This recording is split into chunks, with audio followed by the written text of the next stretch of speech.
Muito bom dia a todos. Nós agora iniciamos a sessão de perguntas e respostas do podcast Café Seguro, podcast Segurança da Informação da WSS. Esta etapa aqui ela é com as perguntas feitas pelos ouvintes ao vivo, que escutaram o episódio sendo gravado há alguns minutos atrás, e com perguntas vindas de redes sociais da WSS. Então, agora, Dala, por favor, se Claro, tiver a bondade. claro. A ideia, então, só para lembrar, a gente coloca esse trecho extra, né? Sempre lembrando, curta o nosso episódio, né?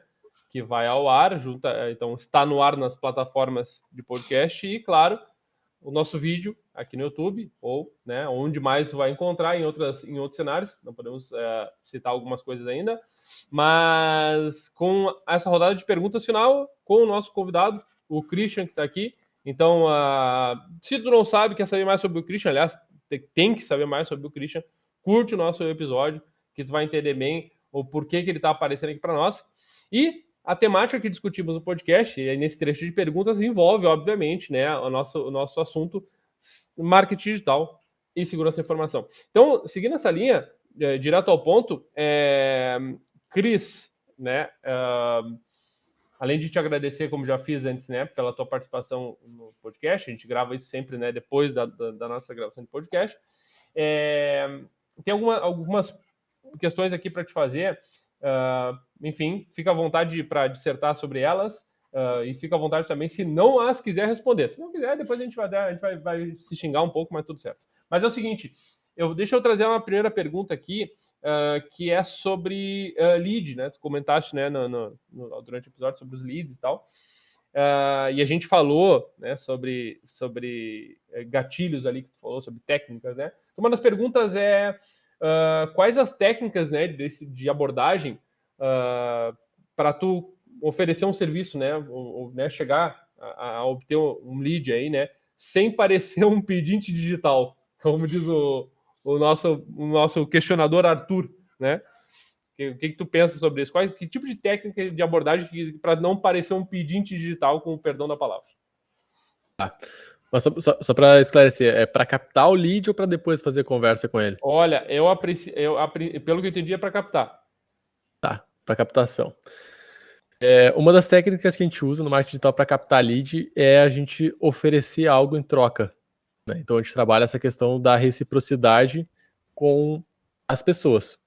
A reciprocidade é um gatilho, né? O ser humano, ele gosta de entregar algo quando ele recebe alguma coisa muito boa em troca. Então, o que a gente faz? Na captação de leads, a gente monta uma estratégia para oferecer um material que é muito bom para o público-alvo que a gente está querendo alcançar. Então, se o meu público-alvo, por exemplo, a melhor coisa que tem para eu montar um bom material é entender qual é o problema que o público-alvo meu tem e que ele gostaria de resolver. Vou pegar o meu exemplo de marketing digital. O que as pessoas, o meu público que me ouve hoje, né, e tal, nas redes, o que eles têm de problema com o marketing digital? Daqui a pouco um problema deles eles não sabem fazer anúncio.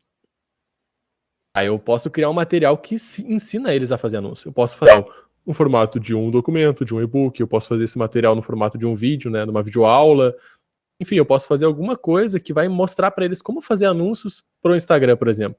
Uma maneira, talvez, né, mais superficial, digamos assim, não preciso aprofundar tanto isso, vai depender muito, né, da linha que tu quer seguir ali, mas o lance aqui é fazer um bom material, eu gerar um bom material. Uhum. E aí, esse material que soluciona, então, esse problema do meu público, eu vou disponibilizar ele através de uma página onde as pessoas vão entrar e vão colocar o contato dela para baixar esse material. Então, eu estou entregando um material muito bom para as pessoas e, em troca, elas estão me dando o contato delas, para que eu possa depois, né, fazer uma conversa com elas por e-mail ou daqui a pouco pelo número de WhatsApp, né? Então, hoje a gente capta leads dessas duas formas. Ou eu pego a pessoa para uma lista de e-mails para eu automatizar e-mails para conversar com ela, ou eu mando ela daqui a pouco para um grupo meu dentro do WhatsApp ou dentro do Telegram. E aí eu começo também a fazer uma conversa com ela. E aí, Cris, eu acho que então acho que na verdade a pergunta do Arthur vinha na ideia da captação, mas chegava na abordagem, porque eu acho que é no momento da fala, até porque ele cita ali, né, técnicas que são possivelmente utilizadas em engenharia social, né? Então a pessoa se depara, por exemplo, com alguém tentando se fazer passar por outra pessoa, né? Então eu acho que tem a ver com o pós, né, o momento da conversa, né? Sim. O que tu pensa a respeito disso, assim, Aí entra um detalhe, né? Normalmente, quando a gente capta leads por esse motivo, não são leads que daqui a pouco já estão procurando o teu serviço para comprar. Né? A gente tem uma escala, né? A gente fala assim, a escala de consciência que a gente usa. Então, tem pessoas que já sabem que tem um problema, já sabem que existe uma solução para aquele problema e elas estão prontas para comprar. Aí basta tu oferecer a tua solução. Né? Então, no marketing digital tem gente que daqui a pouco está procurando um gestor de tráfego. Ele já sabe que ele precisa de tráfego, ele sabe que o tráfego vai solucionar o problema dele para atrair mais gente. Ele vai procurar um gestor de tráfego. Aí ele chega no Christian, cara, ele vira um lead meu para eu já oferecer o meu serviço para ele. Então a pessoa já sabe disso. Mas quando eu tô captando leads dessa forma, entregando material rico, eu tô pegando muita gente que não necessariamente tem esse sabe que tem esse problema de marketing, de gestão de tráfego, por exemplo.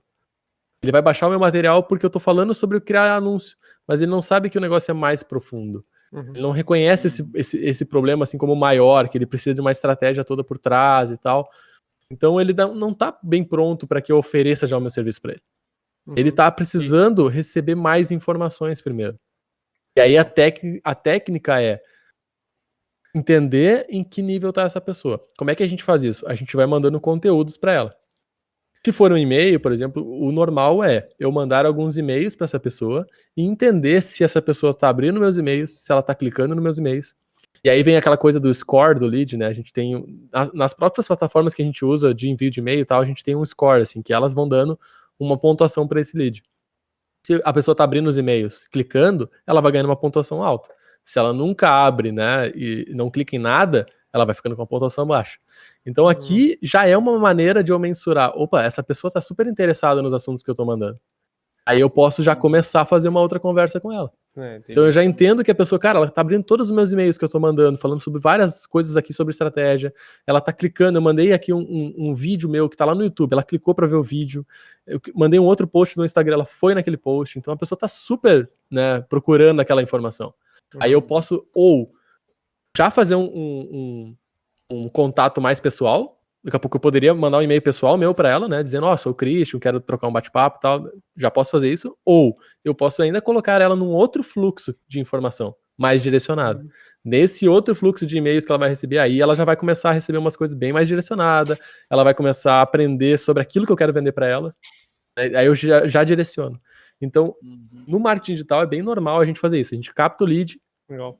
E a gente coloca ela num fluxo de informações para aquecer esse lead. Né? Muitas pessoas falam nutrir, né? Precisa nutrir o lead. Então, a gente vai aquecendo. Quanto mais aquecido ele tá, mais próximo ele tá de querer realmente nos ouvir para a gente fazer uma oferta do produto que a gente tem. Legal, legal. E nessa linha, Cris, uma outra pergunta que surgiu foi a seguinte, eu não sei se tu está familiarizado com o termo OSINT, né, que vem de Open Source Intelligence, que basicamente são informações de domínio público, né, ou seja, tu tem informações aí públicas, né, que não exigem, então, que tu se relacione diretamente com o teu alvo, para nós, no teu cliente, para ti, né, então a pergunta é, pensando que são nessas informações de domínio público, ou seja, para nós, técnicas de OSINT, né, e também serve para ti, alvo e cliente, né, que tipo, existe algum tipo de informação de domínio público, ou seja, publicamente, que tu usa para selecionar potenciais clientes, não? Existe. Eu consumo muito informações aí. Não sei se vai bem nessa linha que tu tá falando, tá? Mas, por exemplo, informações de relatórios, né? De marketing, relatórios que as próprias plataformas nos colocam. Então, por exemplo, sai lá um relatório dizendo que Instagram, né, tem agora, esse é o tipo de usuário que está mais ativo lá dentro, quais são as tendências que tem de conteúdo. Então, eu uso essas informações públicas, né, para alinhar a minha comunicação, para alinhar produto. Eu posso, por exemplo, fazer buscas no Google por palavras-chave para saber quais são as tendências lá, né? E aí eu sei, opa, as pessoas estão pesquisando sobre isso aqui. Então eu posso gerar conteúdos que vão estar nesse hype, né? Vou falar sobre isso. Por exemplo, eu usei nos meus conteúdos, por exemplo, Big Brother há um tempo atrás. Quando deu todo o estresse do Big Brother com o cara com K e tal, lá dentro, eu peguei aquele gancho porque a gente fala muito disso do marketing, né? De pegar o gancho, assim, pegar uma coisa que tá em alta, assim, no hype, e usar isso para falar de alguma coisa da tua área, né? Então eu peguei isso aí. Então a gente usa toda hora, assim, essas informações que estão sendo trazidas, e cada vez a gente tem mais, né? Cada vez a gente tem mais relatórios sendo gerados, mais plataformas que disponibilizam isso. Os próprios Instagram, YouTube, as plataformas, eles disponibilizam pouca coisa. Quando a gente vai atrás, assim, eles não abrem muito o jogo, assim. Mas a gente tem outras plataformas que ficam o tempo todo fazendo varredura e tentando identificar comportamentos ali dentro. E aí a gente usa essas informações para conseguir criar conteúdos melhores, né? Melhorar as nossas ofertas, conversar mais diretamente com o público. Muito, muito bom, Cris, porque como falamos no episódio, né? Aqui não é o momento de dissertar muito eu da minha parte, mas tu falou muito bem, pesquisei no Google e a gente, por exemplo, tem na segurança a ideia do Google Hacking, né? São técnicas de busca no Google para coletar informações públicas. Isso é sensacional, tem totalmente a ver com o que tu tá falando. Então, acho que fica aí até o convite aí, ó, vem para o mundo da segurança também que tu vai se dar bem, vai se aventurar bem. Cris, mais 2 perguntinhas aí para a gente fechar o nosso papo. A primeira delas é, na tua percepção, como é que tu vê a aproximação, né, embora a gente já tenha conversado em bastidores, né, eu quero da LGPD, né, da Lei Geral de Proteção de Dados, em relação ao trabalho do marketing digital, ou seja, bem no teu dia a dia, assim, sabe? Como é que tu sente isso influenciando? A pergunta é se tu vê essa relação, se tu vê esse impacto, mas eu estendo a pergunta e ainda te digo, olha, se tu sente isso no teu dia a dia, se tu tem sentido, ou, enfim, preocupações nesse sentido. Eu acho que sim, eu acho que a LGPD ela impacta no momento que a gente, no marketing digital, a gente trabalha com muito informações, né? Quanto mais informações a gente tem do público, mais informações a gente tem de comportamento e tal, melhor vai ser para a gente direcionar a nossa comunicação, achar o público onde é que ele está, achar o melhor momento de falar com ele. Então, quanto mais informações a gente tiver desse público, melhor. A LGPD ela veio e deu, né, uma barrada nisso aqui, né? Ela está tentando fazer com que não chegue, né, tanta informação pessoal das pessoas, né, não fique tão no ar assim. Então ela diminui, digamos assim, na teoria, ela diminui o nosso acesso a algumas informações pessoais das pessoas. Na prática, eu não senti nada ainda. Na prática, o que a gente faz de marketing digital não foi impactado diretamente. Não consegui perceber isso, né? A gente vê, beleza, entrando no site, agora tu tem que dar o ok no cookiezinho lá que tá lá, né? Tem umas coisinhas que tu vê, assim, acontecendo, mas que não impacta muito nas ações de marketing que a gente faz, né? Me parece ainda que as coisas estão sendo muito adequadas, assim, tem muita discussão ainda rolando na área, né? Mas, assim, as plataformas, elas vão tentando sempre dar uma jogada com isso aqui, né? Então os caras são muito grandes, né? E vão jogando. Tá, não posso fazer isso, mas consigo dar uma contornada por outro motivo, né? Então eu acho que na teoria ela vai impactar bastante, mas na prática ainda a gente não surte efeito com relação ao marketing digital. Eu acredito que isso tem a ver ainda com o período que ainda não está as sanções não estão sendo aplicadas. Acho que isso pode mudar na sequência. E a última pergunta, Cris, até, né, para a gente fechar aqui a nossa rodada, é a respeito de óbvio, a gente não podia deixar de falar das polêmicas, falando em segurança, o que está mais evidente para o grande público, para todo mundo, né? Como digo, né, para o senso comum, aparece nos jornais, aparece, né, na TV, são os vazamentos, né? Então, essa foi uma pergunta que surgiu, apareceu aqui para nós, a respeito de vazamentos. A gente nem tocou nesse assunto com muito detalhe no episódio. E a minha pergunta, e a pergunta que surge, né, a partir da minha interpretação bom, escândalos de vazamentos, de vários. Essa semana tivemos vários, né? Tivemos vazamento do Facebook, agora tivemos mais um novo vazamento. Então, notícias de vazamento são inúmeras. E esses vazamentos, obviamente, né, vazam dados, seja de pessoas, seja de empresas, enfim, né, dependendo do vazamento. Bom, baseado na tua fala anterior, e juntando a pergunta esse tipo de vazamento, esses escândalos, vamos dizer assim, de vazamentos grandes, né, até mesmo os pequenos, eles são úteis de certa forma, claro, respeitando o lado ético, né, e responsável, né, eles são úteis em certa parte para o marketing digital? É difícil falar respeitando o lado ético. É difícil, Porque difícil. se a gente tá falando em vazamento de dados, já não tem nada de ético ali que a gente possa usar, né? Mas Até para te salvar aí, tá? Não jogar essa bomba no teu colo, tá? Vou te salvar. Se o vazamento se virou de domínio público, vamos dizer assim, né? Se tornou público, a tua responsabilidade já não tá mais evidente, tá? Então fica tranquilo. sim. Mas aí que tá, né? Não responsabilidade legal, mas a ética continua. A ética sim. Mas eu acho que assim, né? Óbvio que tem maneiras, né, de tu usar isso. Então, dependendo do tipo de vazamento, se tu coletar esses dados, se tu ter acesso a esses dados, tu vai conseguir também, né, alimentar a tua base de dados e conseguir ter mais informações do teu público, né? Se tu tem um público bem abrangente, se tu trabalha, sei lá, com uma empresa que trabalha a nível Brasil, e tem vazamentos de dados e tal, então todas essas informações elas podem fazer algum sentido para as ações que tu vai fazer. Mas assim, na prática, assim, esses vazamentos normalmente, né, vai vazar. Claro que aí depende muito da empresa, mas assim, normalmente os caras vão vazar alguns dados muito de contato, assim, tipo CPF, né, dados de registro, assim, e tal. E assim, para o cara fazer o que eu usaria disso aqui na prática, né, para minha empresa, para as empresas normalmente que a gente atua e tal, assim, com marketing digital, talvez eu poderia ter algumas formas de contato, né, pegar, como a gente está falando, leads, né, pegar lista fria. Mas isso aqui, para eu fazer contato com as pessoas, hoje tem tantas maneiras também ilegais de tu comprar a lista e tal, que não vai fazer muita diferença. As pessoas ficam o tempo todo coletando por ferramentas esses contatos, juntando essas listas e depois eles vendem, né? Hoje tu paga ali, sei lá, R$100 e tu tem a lista de 1 milhão de e-mails.